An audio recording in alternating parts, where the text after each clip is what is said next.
In the words of Jim Valvano, who was a very famous cancer survivor, don't give up, don't ever give up. Coming up on WUFT's First at 5, a University of Florida student rewrites his story after a cancer diagnosis. And we have more information on an ongoing investigation of a fire started in a middle school bathroom in Ocala. Tropical storm Gabrielle remains out to sea as the tropics are starting to heat up. I will have more on the latest developments. First at 5 starts right now. First at 5 from the University of Florida's College of Journalism and Communications. You're watching WUFT News. His fight against Hodgkin's lymphoma started a month ago, but UF student Matthew Bravo is not letting the disease slow him down. This is WFT's First at 5. I'm Alex Land. And I'm Alexis Vivanco. Both the UF and Gainesville community are coming together to make sure he knows he's not alone. WFT's Crystal Felix is live at City Hall, and Crystal, Matthew's set to receive a major honor after an emotional day. Matthew travels to and from Jacksonville for treatment, and when he came to UF's campus this morning, he was met by dozens of supporters looking to make a difference in his honor. I can't be more grateful for the brotherhood that they give me and for the support that they've given me and every other blood cancer patient. Shout out Bravo. Shout out Bravo. It's only been a month since UF student Matthew Bravo learned he's battling Hodgkin's lymphoma, and help for this fight came swiftly from members of his fraternity. I'd say he's a pillar of not just our chapter, but the campus community. Thursday morning, Delta Chi hosted an event called Buzz Cuts for Bravo, where every $100 raised, a brother shaves his head. Roughly 50 people stood in solidarity with Bravo. And so we wanted to rally around him and just let him know that he's not alone, provide him support, and raise as much money as we can for him. Bravo, along with his brothers and friends, had the goal of raising $1,000 by the end of the month. But now, they're well over their goal. At last check, it's more than $17,000 raised. Bravo says it's not only about him. My mission, right? Fundraising to make sure that people can have access not only to better treatment options who are current patients, but making sure that future blood cancer patients can have better options available to them. The accolades will continue tonight right behind me where the Gainesville City Commission is meeting. Commissioners will proclaim September as Matthew Milton Bravo Hodgkin's Lymphoma Awareness Month. Reporting live from City Hall, Crystal Felix, WUFT News. And you can hear more about the Commission's proclamation of Matthew Bravo tomorrow on WFT's Morning Edition. It airs each hour from 5 a.m. to 10 a.m. on WFT FM in Gainesville on 89.1. The tropics are starting to heat up, and the Atlantic tropical storm Gabrielle is starting to strengthen, and our weather team is tracking a new tropical wave coming off the coast of Africa. UF forecaster Matthew Clark is live in the weather studio with your latest tropical outlook. Yeah, we still got Tropical Storm Gabrielle way out in the middle of the Atlantic, plenty far to the east of the Leeward Islands. Pretty disorganized storm at this point in time, but some convection is starting to fire up around the center over the past hour or so, but there's still lots of dry air being brought into Gabrielle. So winds only at 50 miles per hour, but it is expected to strengthen, but it isn't going to strengthen until it moves out of this area of dry air. And you can see by Sunday it starts to strengthen into a Cat 1 and maybe even a Cat 2 as we head into early Monday, but it stays well off to sea, eventually curving off to the northeast and to the North Atlantic. We're also watching another wave starting to move its way off the west coast of Africa. Only a 20% chance of development. This is expected to move off into the Atlantic, where conditions could be favorable for development over the next 7 days, but that is still a long time away. So we're going to continue to monitor that as we head into the next couple of days or so. Bringing it back to Campus Cam. Pretty fair weather out there. Temperatures are in the 90s, but it isn't too bad outside. I'll have more on what you can expect as we head into this weekend in a few minutes. And right now, developing in Marion County, a student was arrested in connection to Wednesday's fire at Fort King Middle School. Detectives say that 13-year-old student confessed to setting a fire in the boys' bathroom, causing students and the staff to evacuate. Just before noon Wednesday morning, during the evacuation, a student fell and was taken to the hospital. Fire crews say they quickly contained the fire. Today, we also learned the fire may have been tied to a threat. District leaders say they take threats very seriously and have launched an investigation. Starting this weekend, drivers traveling through Marion County can expect nighttime road closures. From September 21st to September 26th, FDOT crews will work on paving and moving unnecessary materials on the northbound lanes of I-75. The road work will happen from County Road 462 to County Road 484 in Ocala. Expect 2 lanes to shut down each night, roughly from 7:30 p.m. to 6 a.m. And Marion County commissioners are highlighting just how fast the county's growing. Back in April, the University of Florida's Bureau of Economic and Business Research released population estimates for the county. And during Tuesday's commission meeting, those numbers were confirmed. The report says that from 2020 to 2025, the county grew from 375,000 people to more than 427,000. Commissioners say the county has grown more than 3%. Both U-Haul and Pods have said that Marion is the fastest growing area in the country. Gainesville High School is all clear after reports of a possible weapon on campus. Alachua County Public Schools posted on social media that the school went on lockdown around dismissal time. Gainesville police investigated the threat and determined it was unfounded. All students were released within an hour of normal dismissal time. And a Gainesville native is looking to represent District 21 in the Florida House of Representatives. Malik Moore announced his candidacy Wednesday at the neighborhood park he grew up in. Moore started his political journey under Congresswoman Yvonne Haves-Hinson, who currently holds the seat.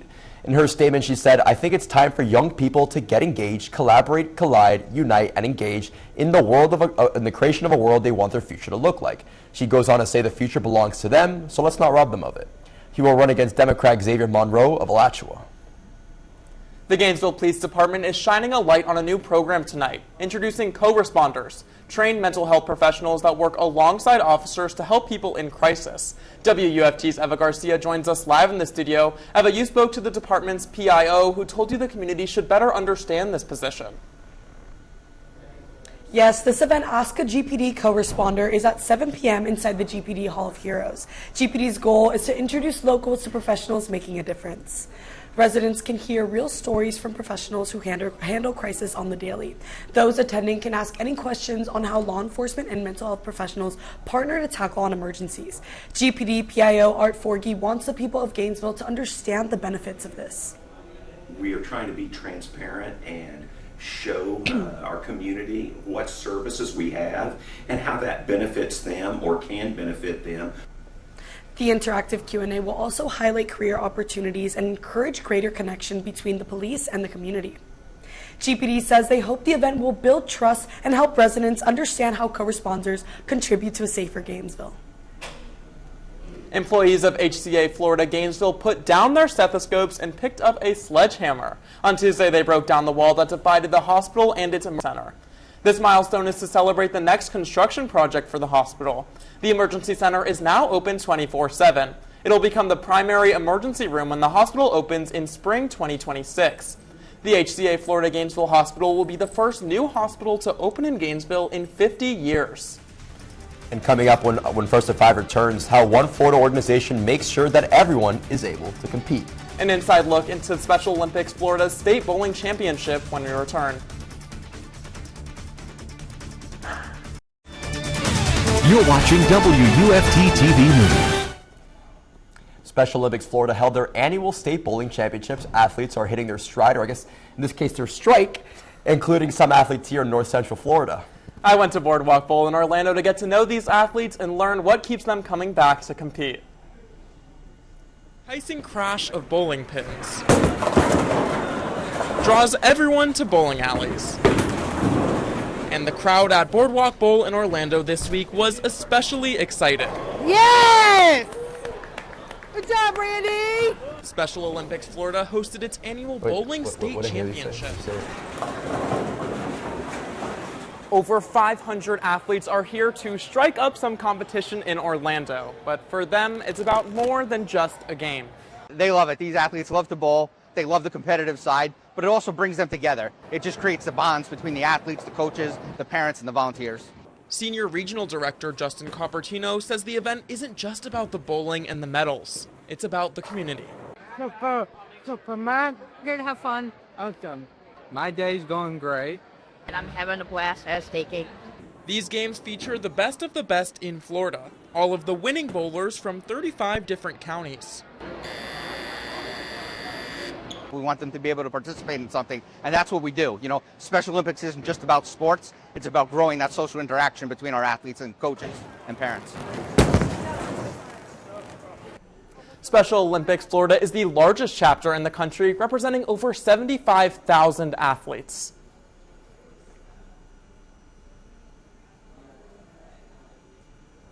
The tropics are beginning to heat up. We're still tracking Tropical Storm Gabrielle this afternoon. I'll have what to expect in the tropics after the break.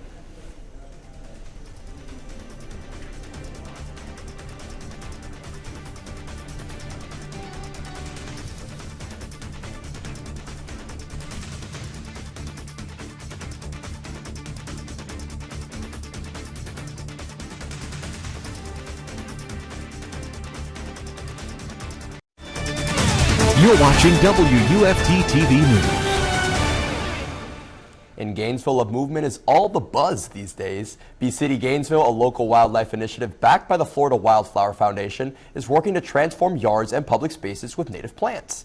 Several gardens have sprouted up across the community, including Bubby's Secret Garden on Northwest 4th Street. These gardens are a part of a movement fighting against invasive plants that are harming the local ecosystem.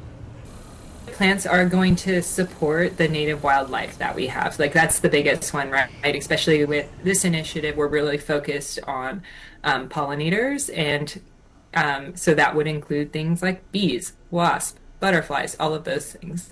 These insects are in charge of around 90% of the world's plant flowering species and almost 1 in every 3 bites we consume. Members raised over $4 million to plant flowers on the roadside for plant research and teach others how Florida flowers sustain bees and butterflies. And take a look on your screen now. Bee City Gainesville recommends visiting one of these gardens during late October to enjoy some beautiful sceneries during cooler temperatures. To learn more about the native plant movement and how you can contribute, visit flawildflowers.org. Marion County Public Schools is opening its ears to your fresh ideas and concerns. Interim Superintendent Dr. Danielle Brewer is hosting multiple town hall gatherings. These meetings will be held from 5:45 p.m. to 6:45 p.m. There are 4 different dates at 4 different middle schools. The first meeting is tonight at Lake Weir Middle School, and the other dates can be shown on your screen. Any questions can be directed to the MCPS Public Relations Office. Well, we're in hurricane season, as you know. We are in hurricane season, and it's been pretty quiet, actually, fortunately. Even though we are in the peak of hurricane season, we are starting to heat up, unfortunately, but still no threats to land, especially to us here in north central Florida. Taking a look over at the screen, we'll see that our campfire graphic shows that peak of hurricane season was on September 10th. So here we are on September 18th. We still have the rest of September, October, and November. If you recall, Helene was in late September and Milton was in October last year. So we're not out of the woods yet, but this trend of a quiet season so far is definitely some good news. We do have Tropical Storm Gabrielle out in the middle of the Atlantic, plenty far to the east of the Leeward Islands. Some convection is starting to fire up around the center. It's been a pretty disorganized storm up to this point so far. The only convection is just to the northeast side of Gabrielle with winds of 50 miles per hour, but still bringing in lots of dry air to this system. And you can see all of that dry air that Gabrielle is going to have to battle as it moves its way continuously up to the west-northwest and then eventually curving off to the northeast. But as it moves its way to the northeast, it's going to encounter a much more favorable environment, and that's where strengthening is expected to happen. So down here, it's expected to weaken into just a tropical storm, 45-mile-per-hour winds, but as it moves its way off into the North Atlantic, much more moist air, possibly a Category 2 storm as we head into the beginning of next week. We're also tracking another tropical wave moving off the west coast of Africa, currently not even sitting over the Atlantic Ocean, but it's expected to move its way off into the Atlantic, where it has a low 20% chance of development over the next 7 days. So that is plenty far away. No tropical threats to Florida or the eastern seaboard, especially for the long term. Bringing it back to home, though, on satellite and radar, there's still plenty of showers and thunderstorms down in South Florida. Up here, though, we do have a few upper-level cirrus clouds blowing off from down south up to the northeast, and you can look at that down to the southwest overlooking our campus cam. You can see those upper level cirrus clouds up there and a few tiny cumulus clouds out there. It's been a pretty fair day up to this point. We did reach 90 degrees. We are currently sitting at 91, 90 in Ocala, 88 in Lake City, and 91 in Bronson. But it's not a sticky kind of hot out there. Looking at the humidity values, we are well below average still for this time of year, 39% humidity values. A little bit more moist down to the south, especially further south of the villages. So it's hot, but it's not sticky. And as we head into tonight, it's going to be a pretty nice evening again if you want to get outside for an evening walk. Those overnight lows are going to be in the 60s. Skies are going to clear past sunset. If you recall last night, beautiful sunset out there. Expecting another beautiful sunset tonight. And then fog likely before 8 a.m. on your commute to work. Local in some spots, could be dense in other parts. 91 tomorrow as our high. Hot and low humidity again. Partly cloudy skies, 20% chance of rain. So this pattern is going to continue as we head into tomorrow and into the weekend. I'll show you that on our futurecast. So waking up in the 60s tomorrow, but quickly heating up into the 90s as we head into the afternoon. Pretty clear out there on our futurecast for tomorrow afternoon, clearing up for Friday night. And then in waking up on Saturday morning, some of us may be in the 70s on Saturday morning, up in North Florida, 68 possibly up in Live Oak. Still about a 20% chance of rain on Saturday as well, mainly off to the east along the St. John River Basin. but slowly drifting possibly off to the west as we head into Saturday evening, but still only about a 20% chance. So a beautiful weekend ahead, but some more moist weather is going to come into our area as we head into next week. So we have all this dry air sitting over our area in north central Florida as we head in through this weekend. So 20% chance of rain throughout your weekend. Beautiful weekend to get outside. But all this tropical moisture is going to start to fill in where that dry air was as we head into Monday, Tuesday, and that's where those rain chances are going to increase. Not going to be a complete washout, but a better chance of an isolated downpour, especially isolated thunderstorms as we head into the middle parts of next work week. But a beautiful weekend nonetheless to get outside and enjoy the outdoors. Coming up after the break, Gators football is back on the road again this weekend, but this time they're headed to number 4 Miami. We'll have more on this matchup and hear from Coach Napier himself on what fans can expect, all coming up after the break. You're watching WUFT-TV News. Welcome back to sports. I'm Jada Ross. Turning to the field, the Gators are on the road for a second week in a row to face the number 4 ranked Miami Hurricanes. Florida is coming off a disappointing loss against LSU, while Miami is riding high after their 49-12 win against number 18 USF, who the Gators previously lost to. Florida is trying to avoid its first 1-3 start since the late 1980s. The Gators and Canes have a deep-rooted Sunshine State rivalry. The last time Florida beat Miami away was in 1985. Florida and Miami played each other every season between 1938 and 1987, except for missing one of those games in 50 years. Miami leads the series 30-27.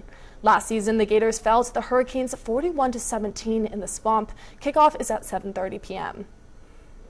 But if you find yourself wanting some pregame analysis, tune into Gator Game Day, our student-run pregame show focused around Florida football. This weekend's show will air on the Sports at CJC YouTube, at 6 p.m. Florida head coach Billy Napier has been on the hot seat all season, and now it's really starting to heat up. But the pressure isn't all on him. Quarterback DJ Lagway has 6 interceptions on the season so far, and Napier says the team is rallying around him in support as he tries to get the offense going. You know, we go through a process late in the week. Tonight, DJ will rank all the plays in each category on the call sheet. He'll bring that in the AM. And then we'll meet on game day. Typically, we go through each, field zone, down and distance, and just get his opinion overall about what he likes and how he sees it. DJ's going to stay DJ. We know what he can do. We know what he's capable of. Everyone knows he ain't have the best night. It happens to everyone. He's just going to, get back on track, get right. The Gators are 7.5-point underdogs as they head south. Napier takes a 5-14 road record into the game tomorrow night. Gators soccer is also on the road this week. They play number 24 Oklahoma tonight in Florida's second SEC matchup of the season.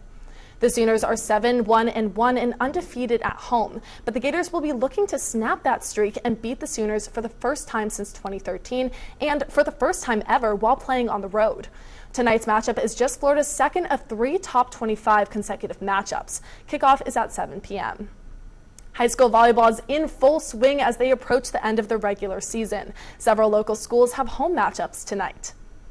Starting off, Gainesville High will host Vanguard in a conference matchup. The Hurricanes are 11-7, while the Knights are 4-9. Buchholz will also host at home tonight against Westport.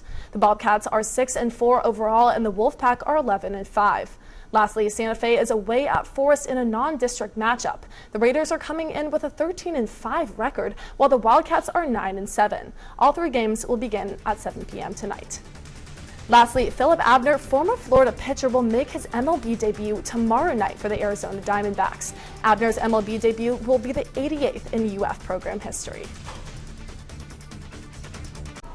Quick check-in back on Gabrielle, expected to stay well off to the east coast of the United States, even further to the east than Bermuda. But for our local forecast over the next 7 days, beautiful weather over this next 7-day stretch, especially for this weekend. Low rain chances, hot temperatures, but not sticky hot. It's going to be more of a dry hot outside. Beautiful weather regardless to get outside this weekend. Those rain chances are going to start to increase as we head into the middle of next work week, but only about a 40% chance as we head into that week. Thanks for joining us. We're back here tomorrow for another edition of First at 5. But your North Central Florida news is always on at WFT.org and on all of our social media platforms. Have a good night.